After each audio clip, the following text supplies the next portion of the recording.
The Spanish sun has a way of bleaching the logic out of a man's brain, but the interior of the Museo Picasso in Malaga offered a cool, geometry-driven sanctuary. I spent the better part of Tuesday morning staring at a late-period portrait.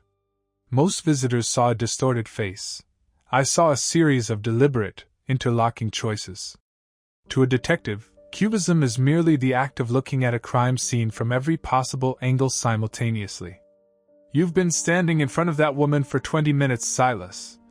Lola's voice echoed in the marble hall, sharp as a stiletto. She was dressed in a tattered Ramones t-shirt and oversized cargo pants, looking like a glitch in the museum's sophisticated aesthetic. "Even the security guard thinks you're planning a heist." "I am merely admiring the structure, Lola," I replied, adjusted my linen jacket. Picasso understood that the truth is rarely a straight line. It is a collection of fractured perspectives. "Well, the truth right now is that it's 32 degrees outside and I'm starving," she muttered, checking her phone. "Let's get down to the port. There's a terrace near Mueluno that serves the only decent coffee in this tourist trap."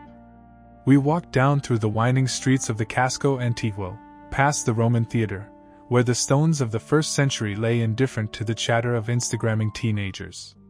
As we reached the harbor, the view opened up to the Mediterranean, a sheet of hammered blue. Dominating the pier was the grandeur of the seas, a cruise liner so massive it seemed to have its own gravitational pull. It was a white, tiered wedding cake of a ship, gleaming with the sterile arrogance of modern engineering. But directly beneath its towering bow, looking like a child's toy cast in dark oak, sat the Santa Maria II. The replica was an exquisite anachronism. It was a 3-masted carrack, its rigging a complex web of hemp and tarred rope that smelled of the 15th century. It was here for the Colombian Jubilee, a floating museum piece meant to remind the tourists that before there were buffet lines and infinity pools, there was salt, scurvy, and the edge of the world. We took a table at a small cafe with a direct line of sight to the ships. I pulled my brass binoculars from my pocket, not for the view, but because I had noticed a peculiar disharmony in the scene. "Look at the balcony on deck 5 of the liner Lola," I said, handing her the glasses. "Cabin 502. "I see a man," she said, focusing. "White hair, dinner jacket, he's sitting in a chair. Looks like he's napping. He hasn't moved in 10 minutes, I noted. And look at the railing. There is a faint dark smudge on the white plastic. And look at the Santa Maria directly below him. The mainmast is swinging within 5 feet of that balcony with every swell. So, it's a tight dock," Lola shrugged. "At 4 a.m., the tide was at its peak," I said, my mind running the numbers. "The liner, weighted by its fuel and ballast, sits deep. The replica, light and wooden, rises. For a brief window, that mainmast would have been level with the balcony. And look at the man on the deck of the Santa Maria." A crewman in a rough canvas tunic was frantically scrubbing a section of the wooden deck near the mast. He wasn't using a modern detergent. He was using a bucket of sand and a heavy holystone. "He's cleaning blood, Lola," I said, standing up. "Or something he wants the sun to bleach away before the tourists arrive." We bypassed the main gangway of the cruise ship, heading instead for the crew entrance near the waterline. A quick flash of my old, expired British consular ID, which looks official enough to a distracted Spanish port guard, got us through the service elevator. Cabin 502 was silent. I didn't knock. I used a thin strip of celluloid to trip the latch, a trick I'd learned in a much darker version of London. The room smelled of sea air and something sharper, the pungent, resinous scent of pine tar. Arthur Kendrick sat in the armchair, his eyes open and glassy, staring at a horizon he would never reach. He was a man I knew, a retired maritime investigator for Lloyd's of London. A man who didn't die of natural causes on a Tuesday morning. I knelt beside him. There was a single, clean puncture wound in his chest, precisely over the heart. No exit wound. No weapon. "Silas," Lola whispered from the balcony. "Look at this." She was pointing at the plastic railing. Caught in a jagged splinter of the coating was a tuft of fiber. It wasn't the white nylon of a cruise ship's mooring line. It was coarse, brown, and smelled of the earth. Manila hemp, I said, rolling the fiber between my fingers. Used only on the Santa Maria. Someone bridged the gap between the centuries, Lola. And they did it with a rope. I looked over the edge. Below us, the mainmast of the replica swayed gently. Taped to the very top of the wooden spar was a small, sharpened steel spike, glinting in the morning sun. It wasn't a person who stabbed him, I murmured, the logic clicking into place. It was the ship itself. The Santa Maria was used as a giant, wooden spear. Just then, Kendrick's laptop, sitting on the desk, chirped. An incoming message appeared on the screen, sent from a secure, encrypted relay. The Admiral's debt is paid in wood and blood. Don't look for the gold. Look for the ballast. The room felt smaller now that it held a ghost. Kendrick's body was beginning to cool, but the mystery was heating up. I ignored the blinking laptop for a moment and focused on the physical geometry of the cabin. Lola, check the ship's log for the exact draft of this liner when it docked, I said, my voice barely a whisper as I moved toward the balcony. And find me the high tide height from Malaga harbor at 4:10 a.m. today. I stepped outside. The wind was picking up, whistling through the glass and steel of the cruise ship's superstructure.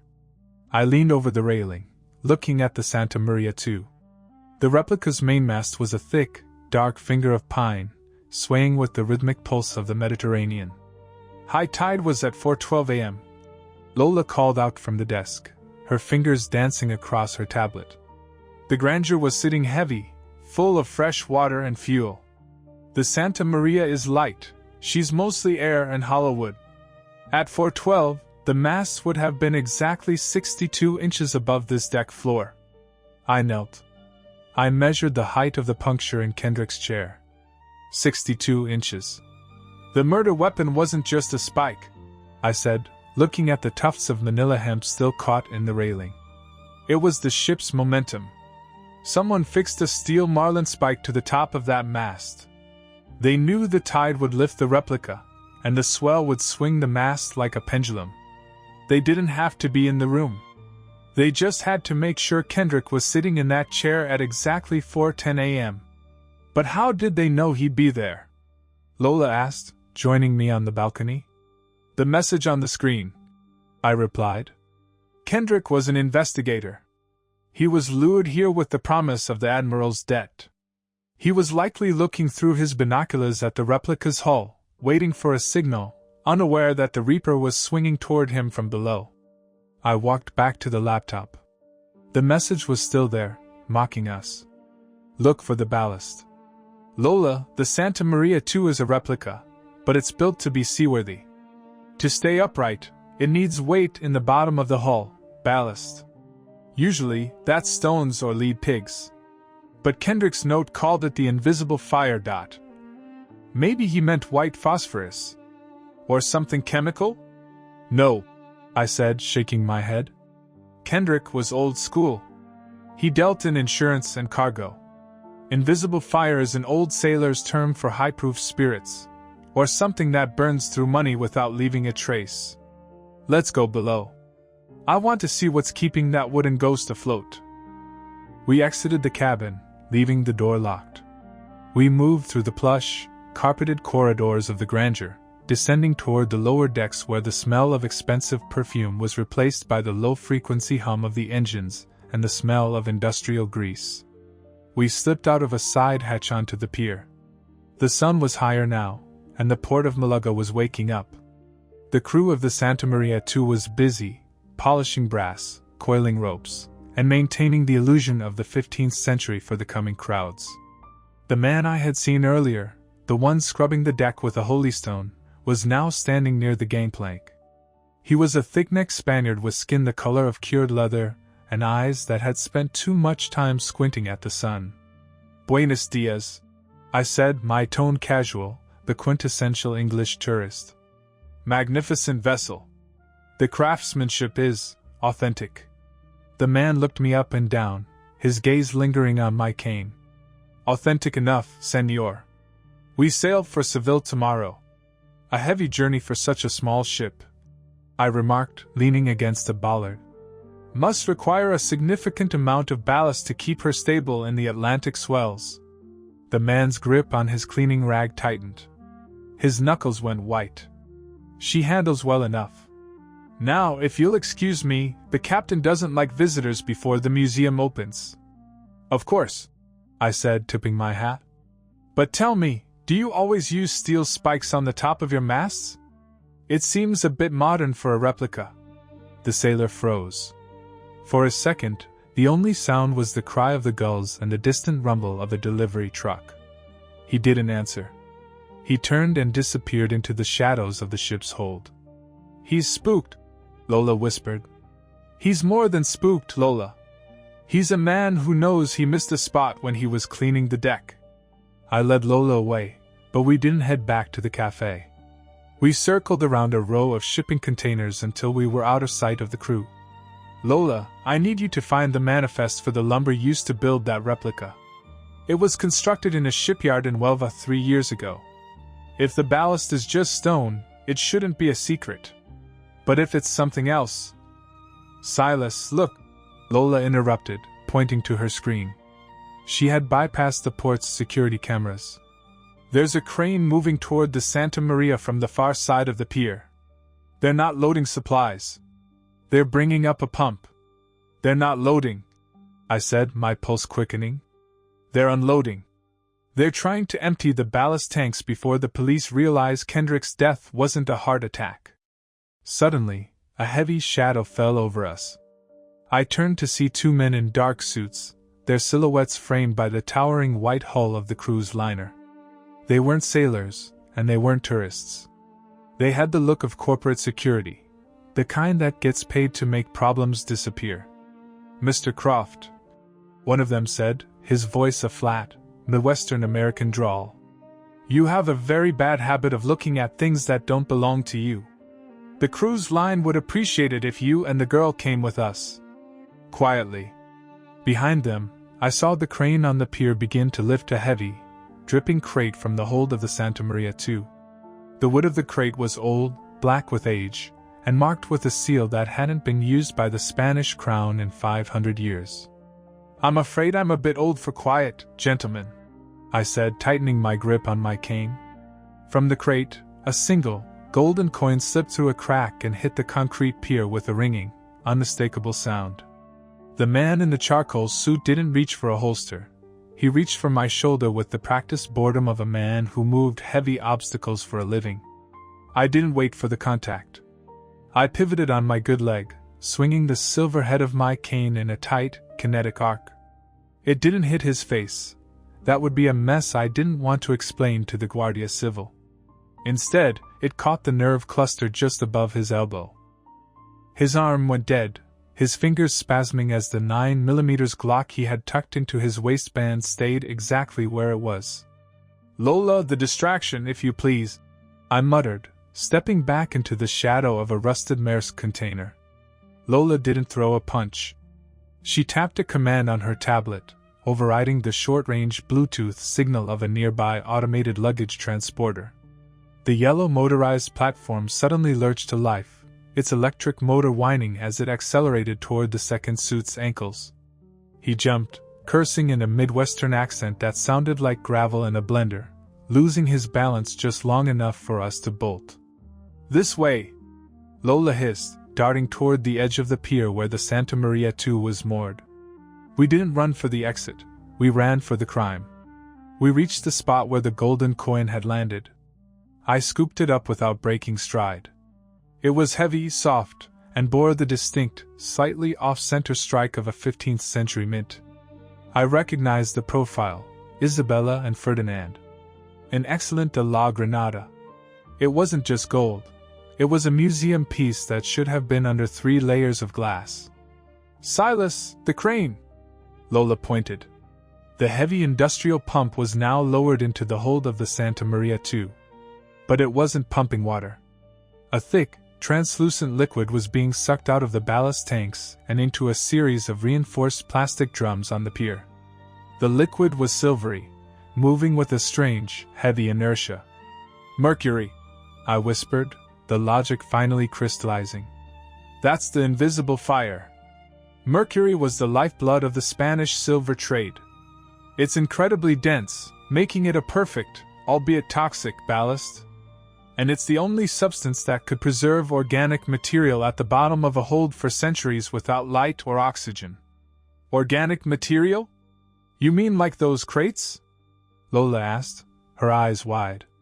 Look at the wood of that crate, Lola. It's not new oak. It's petrified black as coal.